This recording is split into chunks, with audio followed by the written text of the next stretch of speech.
पन्नगे च सुरेन्द्रे च कौशिके पाद संस्पृशि निर्विशेष मनस्काय श्री वीरस्वामिने नमः। आर्हत वाङ्मय में कहा गया है, शरीर माहु नावत्ति जीवो बुच्चई नाविओ संसारो अन्नवो बुत्तो जंग तरंति महेशिणो। हमारे जीवन में जीव और शरीर दोनों विद्यमान हैं। जीव रहित शरीर है तो भी जीवन नहीं, और शरीर रहित जीव है तो सांसारी अवस्था का जीवन नहीं होता है। तो जीव अलग है, शरीर अलग है। यह एक विचार रहा है कि जीव और शरीर एक है। तज्जीव तत्शरीरवाद, कि जो जीव है वह शरीर है, जो शरीर है वह जीव है। जीव और शरीर अलग अलग नहीं हैं, एक ही है। यह एक विचार मान्यता रही है। दूसरी मान्यता है अन्यत जीव अन्यत शरीर, कि जीव अलग है, शरीर अलग है। भेद विज्ञान, यानी साथ में तो हैं, शरीर और आत्मा साथ में तो हैं, परंतु दोनों का अस्तित्व अलग अलग है, पृथक पृथक है। जीव अलग है और शरीर अलग है। आत्मा भिन्न, शरीर भिन्न है। एक नहीं संजोना है, मिट्टी से मिला जुला पर आखिर सोना सोना। कि आत्मा भिन्न है, शरीर भिन्न है, एक मत मानिए। जैसे स्वर्ण है, गोल्ड है, मिट्टी से मिला हुआ है, परंतु आखिर गोल्ड गोल्ड है और मिट्टी मिट्टी है। मिट्टी अलग है, गोल्ड स्वर्ण अलग है। तो यह अन्यत जीव अन्यत शरीरवाद है। तज्जीव तत्शरीरवाद संभवतः नास्तिक विचारधारा का सिद्धांत है, और अन्यत जीव अन्यत शरीरवाद संभवतः आस्तिक विचारधारा का सिद्धांत है। रायपसेणियम जो एक आगम है, 32 आगमों में उपांगों में एक रायपसेणियम राजप्रश्नीय आगम है। उसमें कुमार श्रवण केशी और राजा प्रदेशी की चर्चा का वर्णन मिलता है।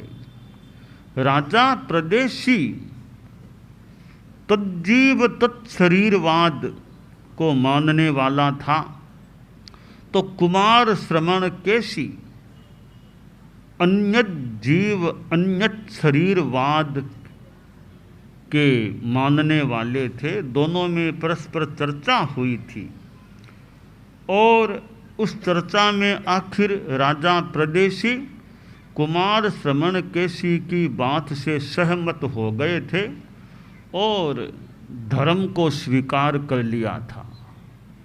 अन्यत जीव अन्यत शरीरवाद को मानो मानने वाले बन गए थे। तो शरीर और आत्मा अलग अलग हैं।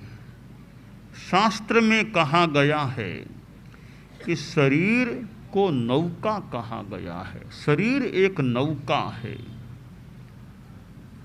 और यह जीव नाविक है। यह संसार जन्म मरण की परंपरा अर्णव है, सागर समुद्र है। और महर्षि लोग इस सागर को इस शरीर रूपी नौका से तर जाते हैं, संसार समुद्र से पार हो जाते हैं। यानी यह जो हमारा जीवन है, मनुष्य जीवन है, यह एक नौका के रूप में हमारे काम आ सकता है। यह शरीर नौका के रूप में काम आ सकता है कब हम इस शरीर से धर्म की साधना करें, तप और संयम, संयम और तप से अपने आप को भावित करें। तो यह जो शरीर है, यह हमारा जीवन है, यह इस भव सागर से पार कराने में एक नौका की भूमिका अदा कर सकता है। अब यह जो शरीर है, इसमें कई बार बीमारी भी आ सकती है, बुढ़ापा भी आ सकता है, इंद्रियों की शक्ति कम हो सकती है। तो यह जो संसार सागर को तरने का कार्य है, ऐसे तो संभवतः हर जब भी समझ आ जाए हर अवस्था में आदमी प्रयास कर सकता है, परंतु शरीर की सक्षमता रहे तब तक ज़्यादा इस पर साधना पर, आराधना पर ध्यान दे लेना चाहिए। शास्त्र में कहा गया है, जरा जाव न पीले ई वाही जाव न बढ़ई, जा विंदियान हायंती ताव धम्मम समायरे। कि धर्म की साधना शरीर से करनी है तो यह नौका है वो ठीक रहनी चाहिए, नौका सक्षम रहनी चाहिए, तो हम ज़्यादा अच्छा काम ऐसे कर सकते हैं। बाकी तो बुढ़ापे में भी, बीमारी में भी आदमी अपने ढंग से धर्म कर सकता है संभवतः, परंतु अब सेवा करना है, दूसरों के कल्याण का कार्य करना है, साधुओं को विहार यात्रा करना है और कार्य करना है, तो शरीर की सक्षमता भी जरूरी है। शरीर बल, काय बल के बिना कई कार्य नहीं हो सकते। मनोबल कितना ही है, मनोबल भी बहुत काम का मनोबल है, वो तो बहुत बढ़िया बात है। तो शरीर बिल्कुल अक्षम है तो कोरे मनोबल से तो क्या काम होगा। पैर में समस्या हो गई, पैरों से चल नहीं पाता, तो मनोबल तो है मान लो, पर पैर बिल्कुल काम नहीं करते तो 15 किलोमीटर का विहार कैसे होगा, 10-12 का भी विहार कैसे होगा। तो शरीर की सक्षमता अपेक्षित है। अब दूसरों की सेवा करना है, खुद ही बीमार है, अक्षम है, तो दूसरों की क्या सेवा, दूसरों से सेवा न ले तो भी बहुत है, क्या करेगा।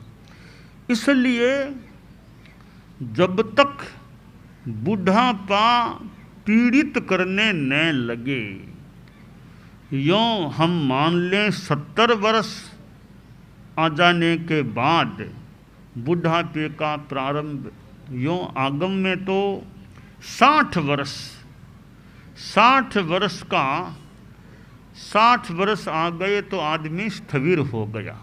तो स्थविरत्व, वार्धक्य संभवतः आगम की भाषा में हम देखें तो 60 वर्ष का आदमी स्थविर हो जाता है। कुंजरे 60 हायणे, 60 वर्ष का हाथी। तो यों 60 वर्ष आ गए हैं, उसके बाद में अब शरीर में कुछ कठिनाइयाँ भी हो सकती है, और यों 70 वर्ष तक भी आदमी काम करता रह सकता है, और आगे भी कई अच्छे सक्रिय रह सकते हैं। शरीर की कुछ अलग अलग स्थितियां हैं, कोई 50-55 में कुछ अक्षम हो जाए कि पैरों से चलना मुश्किल हो गया, 5 किलोमीटर भी कि पैरों से चल नहीं पाता मैं तो, और भी कमजोरी आ जाए। तो जब तक बुढ़ापा पीड़ित न करे तब तक आदमी को धर्म की अच्छी साधना कर लेनी चाहिए, सेवा करना वो अच्छी कर लेनी चाहिए। दूसरी बात कि बूढ़ापा तो मान लो आया ही नहीं, परंतु व्याधि लग जाए तो 50 वर्ष में कोई बीमारी लग जाए तो भी कठिनाई हो सकती है। तो शास्त्रकार ने मानो आगाह किया है हमें कि वाही जाव न बढ़ई, जब तक व्याधि शरीर में न बढ़े, बीमारियां हावी न हो जाएं, तब तक खूब धर्म का समाचरण कर लो। तीसरी बात है कि और तो मान लो न बूढ़ापा पीड़ित करता न व्याधियाँ विशेष बढ़ी है, परंतु इंद्रिय शक्ति क्षीण हो जाए तो आँखों से दिखना बंद हो गया, कानों से सुन नहीं पाता, तो इंद्रियां क्षीण कमज़ोर, बल कमज़ोर पड़ जाए तो भी कठिनाई है। दिखे नहीं तो आदमी कितना क्या काम करे। तो इंद्रियां जब तक सक्षम हैं, जब तक इंद्रियां हीन बलहीन न बने, तब तक जो धर्म करना हो सो कर लो। तो बुढ़ापा पीड़ित न करने लगे और शरीर में व्याधि न बढ़े और इंद्रियां हीन न हों, ताव धम्मम समायरे, तब तक धर्म का समाचरण जो करना हो सो कर लो। इसमें भी खास एक सेवा कार्य कि सेवा जो करना हो, हमारे संत लोग चारित्रात्माएं की सेवा करना है, बूढ़ों की बीमा, तो सेवा करना है तो स्वयं सक्षम हो तब तक तो कर सको तो कर लो। बाद में का भरोसा नहीं है, कहीं कोई शरीर में कठिनाई पैदा हो जाए, तो जब तक शरीर सक्षम है तब तक करना हो सो कर लो। कोई यात्रा विहार करना तो जब तक शरीर सक्षम है तब तक वो हो सके तो कर लो। बाद में पता नहीं है, उम्र ज़्यादा आने के बाद दूर की यात्रा हो सके या न हो सके, इसलिए शरीर की सक्षमता बहुत अपेक्षित है। हमारे संत लोग हैं, अब शरीर सक्षम चाहिए। चेहरा ज़्यादा सुंदर नहीं भी है, कोई खास बात नहीं है, चेहरा इतनी खास बात नहीं, शरीर सक्षम रहना चाहिए। चेहरा फूटरा बहुत है, वो शरीर अक्षम हो जाए तो क्या, चेहरा फूटरा कितना क्या काम आएगा। तो चेहरा सुंदर है कि नहीं, ज़्यादा सुंदर नहीं भी हो चलेगा, पर शरीर की निरोगता रहनी चाहिए, शरीर की सक्षमता रहनी चाहिए। चेहरा सुंदर है तो ठीक है, ज़्यादा सुंदर नहीं तो कोई खास बात नहीं है। चेहरा कैसा ही हो, बहुत बढ़िया भले न हो, शरीर पुष्ट रहना चाहिए, हृष्ट पुष्ट मजबूत रहना चाहिए, निरोग रहना चाहिए। तो काम तो शरीर से करना है, चेहरे से काम करना है। काम ज़्यादा शरीर से, हाथ पांव से, शरीर से करना है। तो फिर चेहरा कम सुंदर है तो भी कोई खास बात नहीं, ज़्यादा सुंदरता की इच्छा नहीं रखनी चाहिए कि मेरा चेहरा सुंदर हो, चेहरा सुंदर हो। तो हाथ पांव ये हमारे सक्षम हैं, तो भी और नौकरों की ज़्यादा क्या ज़रूरत है। हमारे संत लोग हैं भी, हाथ पांव हमारे मजबूत हैं, ये 4 नौकर हमारे पास हैं, 2 हाथ 2 पांव, चारों हमारे नौकरी हैं। इनका उपयोग करो अच्छी तरह, काम करो हाथों से और पाँवों से, चलो इधर उधर जहाँ काम करना हो जाओ, हाथों से काम करो, गोचरी करो, पानी करो और कोई काम करो। तो 2 हाथ 2 पाँव, ये 4 नौकर हमें मिले हुए हैं, ये हमारे सक्षम रहें, ये मजबूत रहें, इनको काम जितना उचित हो लेते रहें और नौकरों पर जितना कम अवलंबित हो। आदमी दूसरों पर जितना कम अवलंबित बने उतना ठीक है। संस्कृत में तो कहा गया है, सर्वम परवशम दुखम सर्वमात्म वशम सुखम, कि परवश होना ये दुख है, स्वयवश स्वावलंबी रहना ये सुख है। तो आदमी को मनोभावना यह रखनी चाहिए जो उचित है, उसके अनुसार जितना काम खुद कर सकता हूँ उस काम को दूसरों से कराने की भावना क्यों रखूं कि दूसरे मेरे नौकर चाकर काम करते रहें। नौकर चाकर ठीक है, वैसी कोई परिस्थिति है तो नौकर चाकर भी मान लो, दूसरे भी काम कर दें। वैसी कोई स्थिति नहीं है तो खुद हाथ हिलाओ, काम करो। पानी पीना है, पानी जाके पी लो खुद। वहाँ पास में पड़ा है पानी मटकी में, घड़े में, तो उठ करके पानी पी लो अपना।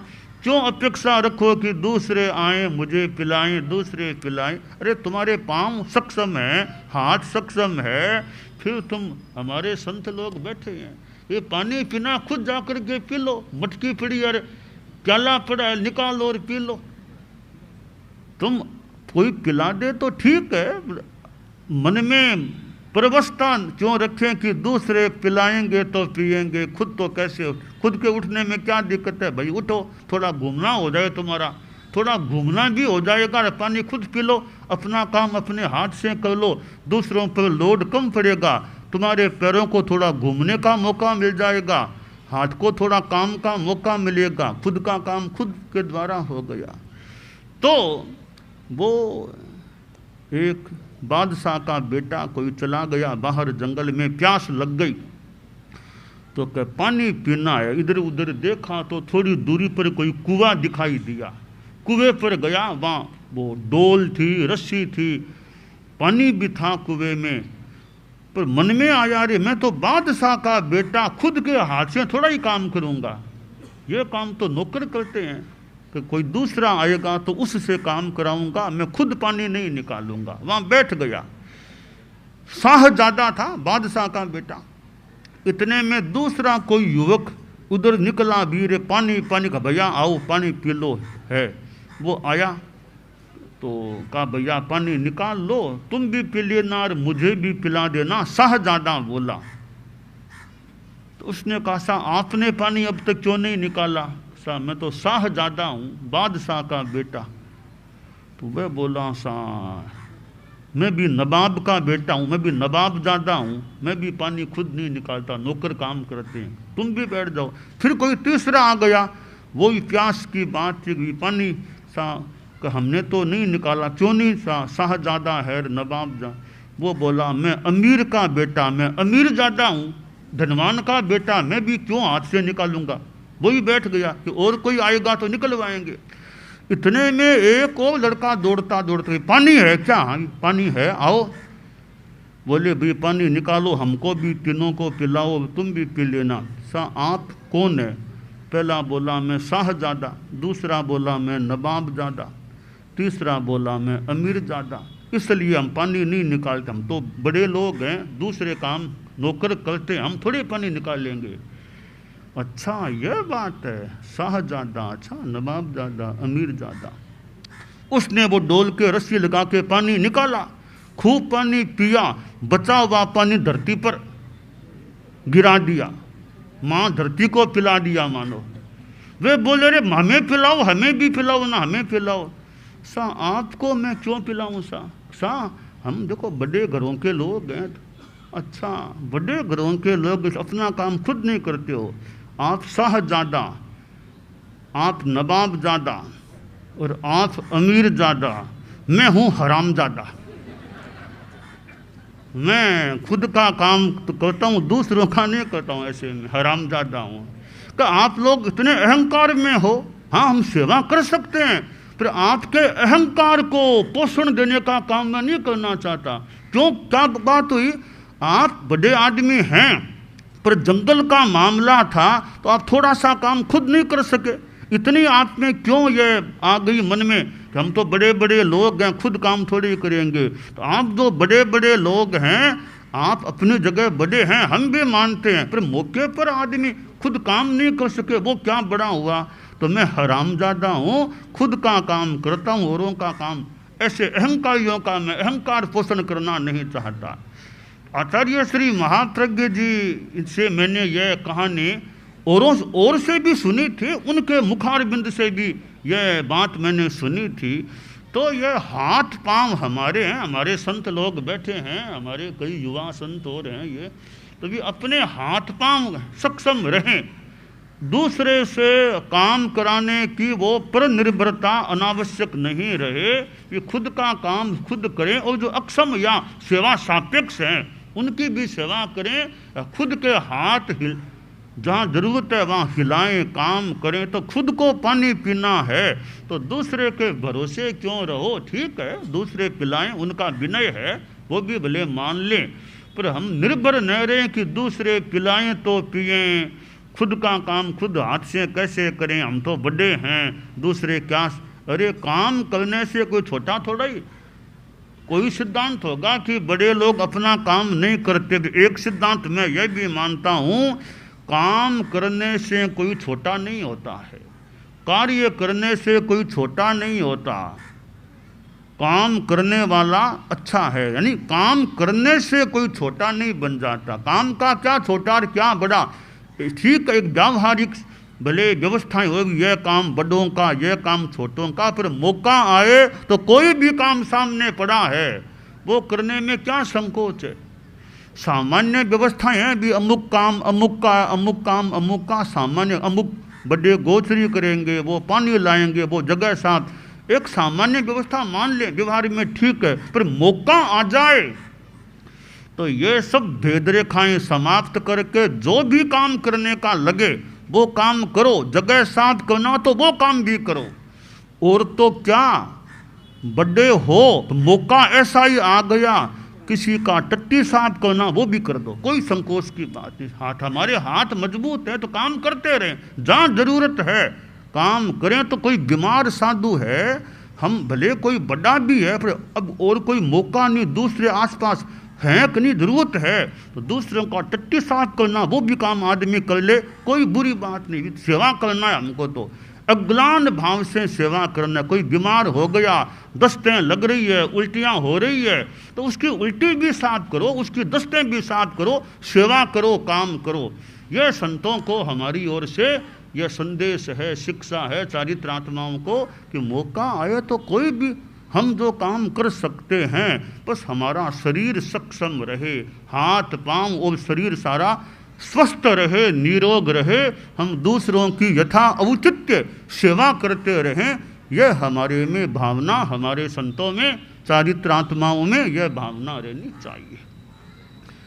दानान शिठम अभयपयाणम सच्चे सुयाणवज्जं वयन्ति तवेशुया उत्तम बंभचेरम लोगुत्तमे समणेनाय पुत्ते।